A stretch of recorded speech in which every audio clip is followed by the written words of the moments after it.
Macmillan Audio presents When Einstein Walked with Gödel by Jim Holt. Read for you by David Stifel.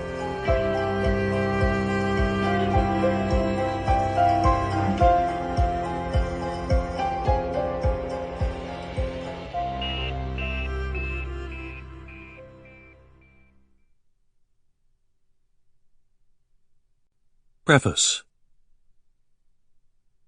These essays were written over the last 2 decades. I selected them with 3 considerations in mind. First, the depth, power, and sheer beauty of the ideas they convey.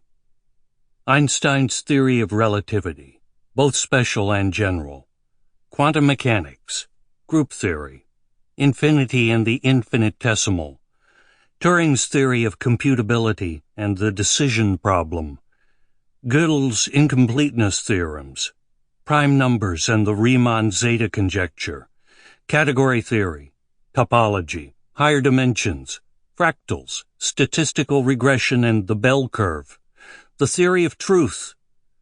These are among the most thrilling and humbling intellectual achievements I've encountered in my life. All are explained in the course of these essays. My ideal is the cocktail party chat, getting across a profound idea in a brisk and amusing way to an interested friend by stripping it down to its essence, perhaps with a few swift pencil strokes on a napkin. The goal is to enlighten the newcomer while providing a novel twist that will please the expert, and never to bore. The second consideration is the human factor. All these ideas come with flesh and blood progenitors who led highly dramatic lives. Often these lives contain an element of absurdity. The creator of modern statistics and originator of the phrase nature versus nurture, Sir Francis Galton, was a Victorian prig who had comical misadventures in the African bush. A central figure in the history of the four-color theorem was a flamboyantly eccentric mathematician-classicist called Percy Haywood, or Pussy Haywood by his friends, because of his feline whiskers. More often, the life has a tragic arc.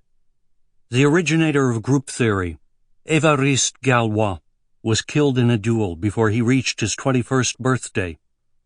The most revolutionary mathematician of the last half-century, Alexander Grothendieck, ended his turbulent days as a delusional hermit in the Pyrenees.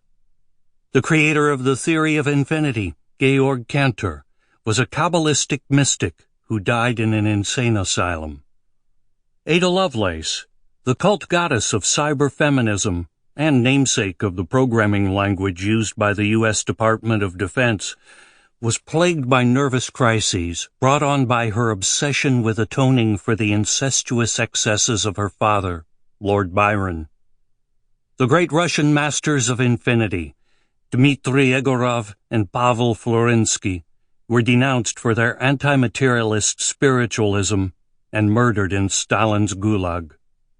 Kurt Gödel, the greatest of all modern logicians, starved himself to death out of the paranoiac belief that there was a universal conspiracy to poison him. David Foster Wallace, whose attempts to grapple with the subject of infinity I examine, hanged himself. And Alan Turing, who conceived of the computer, solved the greatest logic problem of his time, and solved countless lives by cracking the Nazi Enigma code, took his own life, for reasons that remain mysterious, by biting into a cyanide-laced apple. My third consideration in bringing these essays together is a philosophical one. The ideas they present all bear crucially on our most general conception of the world, metaphysics, on how we come to attain and justify our knowledge, epistemology, and even on how we conduct our lives, ethics. Start with metaphysics. The idea of the infinitely small, the infinitesimal, raises the question of whether reality is more like a barrel. Sample complete. Ready to continue?